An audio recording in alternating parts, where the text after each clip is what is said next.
Ocean economy ఓ పెద్ద ఆర్థిక అవకాశమన్న చంద్రబాబు తూర్పు నావికాదళం విశాఖలో ఉండటం ప్రజల అదృష్టంగా భావించాలన్నారు.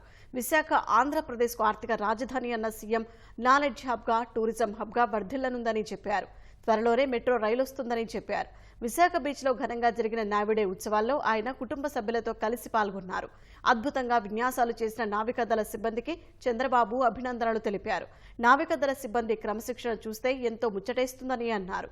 హుద్హుద్ తుపాను సమయంలో నేవీ సాయం మరువలేనిదని చంద్రబాబు గుర్తు చేసుకున్నారు.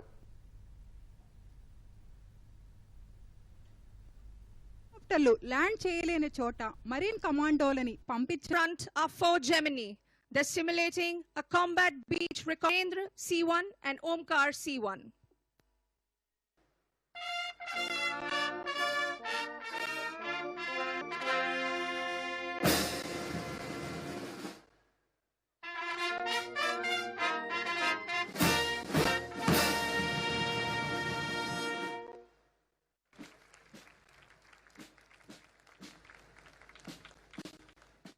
సముద్ర మే ఉద్యమం करने वाली చార్లీ హెలికాప్టర్ ని మనం చూస్తున్నాము. దీనికి నాయకత్వం ఇక్కడ ఒక అడ్వాంటేజ్ ఉంది, లాజిస్టిక్స్ అడ్వాంటేజ్ ఉంది, లొకేషన్ అడ్వాంటేజ్ ఉంది. అందుకనే ఇక్కడికి రాను ఈ రోజు చూస్తే దేశానికి అతి ముఖ్యమైన నావల్ హెడ్ క్వార్టర్ గా విశాఖపట్నం తయారు చేసే పరిస్థితికి వచ్చింది. 1971 భారత్ పాకిస్తాన్ యుద్ధంలో విశాఖపట్నం సమీపంలో నేవల్ కమాండే చాలా కీలకంగా పనిచేశారు. ఆ రోజు పాకిస్తాన్ సబ్మెరైన్ గాజీని ధ్వంసం చేసింది మన విశాఖపట్నం ఈస్టర్న్ నేవల్ కమాండ్ చేశారు. అందువల్లనే ఆ రోజు యుద్ధంలో మనం విజయం సాధించాం. అది చరిత్రలో మిగిలిపోయే సంఘటన అని చెప్పి కూడా నేను మీకు తెలియజేస్తున్నా. ఇక్కడుండే నేవల్ కమాండ్ కి ఒక ప్రత్యేకత ఉంది. ఇప్పుడే ఒక మాట చెప్పారు హుద్హుద్లో, నేను ఆ రోజు చూశాను. 10 రోజులు ఇక్కడే ఉన్నా. 10 రోజుల్లో నేవీ చూపించిన చొరవ నా జీవితంలో ఎప్పుడూ మరిచిపోలేను. అందుకే ఈ రోజు విశాఖపట్నాన్ని మనం ఒకసారి చూస్తే హుద్హుద్ కంటే ముందు, హుద్హుద్ తర్వాతని మనం కంపేర్ చేసుకునే పరిస్థితి వస్తుంది. ముఖ్యంగా మత్స్యకారుల్ని ఈ యొక్క తుఫాన్ సమయంలో ప్రాణరక్షణ చేసే ఏకైక దళం ఈ నేవీ దళం అని చెప్పి కూడా నేను మీకు తెలియజేస్తున్నా. దేశంలో దేశ రక్షణ ఎంత ముఖ్యమో ఆర్థికంగా మనం ముందుకు పోవడం కూడా అంతే ముఖ్యం. అలాంటి ఆర్థికంగా ముందుకు పోవడం కోసం నేవీ పెద్ద ఎత్తున పనిచేస్తున్నారు. ఈ రోజు ఈస్టర్న్ కోస్ట్ లో చూస్తే అనేక పోర్టులున్నాయి, ఎక్స్పోర్ట్స్ ఉంటాయి, ఎకనామిక్ యాక్టివిటీ ఉంటుంది. దీన్ని పరిరక్షించే బాధ్యత వీళ్ళు తీసుకోవడం చాలా సంతోషం అని చెప్పి కూడా నేను మీకు తెలియజేస్తున్నా. విశాఖ అంటేనే ఒక ప్రశాంతత, విశాఖ ప్రజలంటేనే ఒక మంచితనం, నీతి, నిజాయితీ, క్రమశిక్షణ మారు పేరు విశాఖపట్నం అని చెప్పి కూడా నేను మీకు తెలియజేస్తున్నా. రాబోయే రోజుల్లో విశాఖపట్నం ఒక మేటైన నగరంగా తయారవుతుంది. దాంట్లో ఎవ్వరికి అనుమానం అవసరం లేదని చెప్పి కూడా నేను మీకు తెలియజేస్తున్నా. ఒక ఫైనాన్షియల్ క్యాపిటల్ గానే కాదు, ఒక నాలెడ్జ్ హబ్ గా తయారై టూరిజం క్యాపిటల్ గా విశాఖపట్నాన్ని మనం తయారు చేసుకుంటాం. అదే కాకుండా మెట్రో కూడా ప్రారంభిస్తాం. రాష్ట్రాన్ని ఒక మ్యారిటైమ్ గేట్వేగా తయారు చేయడానికి అన్ని అవకాశాలున్నాయి. గూగుల్ అయితే డేటా సెంటర్ పెట్టడానికి ముందుకొచ్చి ఒక MOU చేశాం.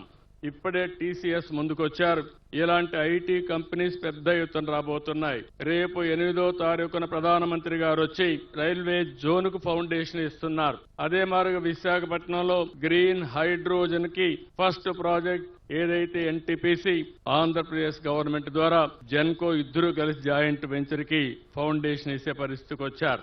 ఇదే మాదిరిగా గోదావరి నీళ్లు కూడా ఈ సంవత్సరం అనకాపల్లికి వస్తాయి. రాబోయే సంవత్సరం విశాఖపట్నానికి తీసుకొస్తామని చెప్పి కూడా నేను మీకు తెలియజేస్తున్నాను. టెక్నాలజీలో మనం ముందున్నాం. ఆర్టిఫిషియల్ ఇంటెలిజెన్స్ ఉంది, డీప్ టెక్నాలజీ ఉంది. ప్రతి ఒక్క ఇంటికి ఒక ఆంటర్ప్రెన్యూర్ తయారు చేయడం తెలుగుదేశం పార్టీ NDA ప్రభుత్వం యొక్క అభిష్టం అని చెప్పి కూడా నేను మీకు తెలియజేసుకుంటున్నాను. నేవీ రిక్రూట్మెంట్ పెడితే విశాఖపట్నం నుంచే ఎక్కువ మంది నేవీలో సెలెక్ట్ అయ్యే పరిస్థితి వస్తున్నారంటే దానికి కారణం వారు చూపించిన ఇన్స్పిరేషన్ అని చెప్పి కూడా నేను మీకు తెలియజేసుకుంటున్నాను. ఇక్కడ అరకు కాఫీ ప్రపంచవ్యాప్తంగా మనం ప్రమోట్ చేసే పరిస్థితికి వచ్చాం. విశాఖపట్నం స్టీల్ ప్లాంట్ కూడా పరిరక్షించుకుంటున్నాం. అదే సమయంలో విశాఖపట్నంలో అతి పెద్ద ఆకర్షణగా ఉన్న కురుస్వర సబ్మెరైన్ మ్యూజియం కూడా మనం ఏర్పాటు చేసుకునింది. 2002 ఆగస్టులో ఏర్పాటు చేసుకున్నాం. 2017లో 14 కోట్లు ఖర్చు పెట్టి TU-142 ఎయిర్ క్రాఫ్ట్ మ్యూజియం ఏర్పాటు చేసుకున్నాం. ఆ రోజు ఆలోచించాం INS విరాట్ ని యుద్ధ నౌక కూడా ఇక్కడ తీసుకొచ్చి టూరిజాన్ని ప్రమోట్ చేయాలనుకున్నాం. అది మిస్ అయింది. మళ్లీ అలాంటి అవకాశం వస్తే ఆ అవకాశాన్ని కూడా ఉపయోగించుకుంటామని చెప్పి నేను మీకు తెలియజేసుకుంటున్నాను. ఈ రోజు ఈ యొక్క విశాఖపట్నాన్ని ఒక ఫైనాన్షియల్ హబ్ గా తయారు చేయాలని, ఒక టెక్నాలజీ హబ్ గా, ఫార్మా హబ్ గా, మెడికల్ మ్యానుఫ్యాక్చరింగ్ హబ్ గా తయారు చేయడానికి ఈ ప్రభుత్వం ముందుకు పోతున్నాం. మన నేవీని చూస్తే వేరే వాళ్ళు భయపడే విధంగా మన వాళ్ళు పనిచేయగలుగుతున్నారు. ఆ విధంగా ప్రాణాలు కూడా లెక్క పెట్టుకోకుండా దేశాన్ని కాపాడడానికి పోరాడే నేవీని పేరున ప్రతి ఒక్కరిని అభినందిస్తున్నానని చెప్పి మీకు అందరికీ తెలియజేస్తున్నా.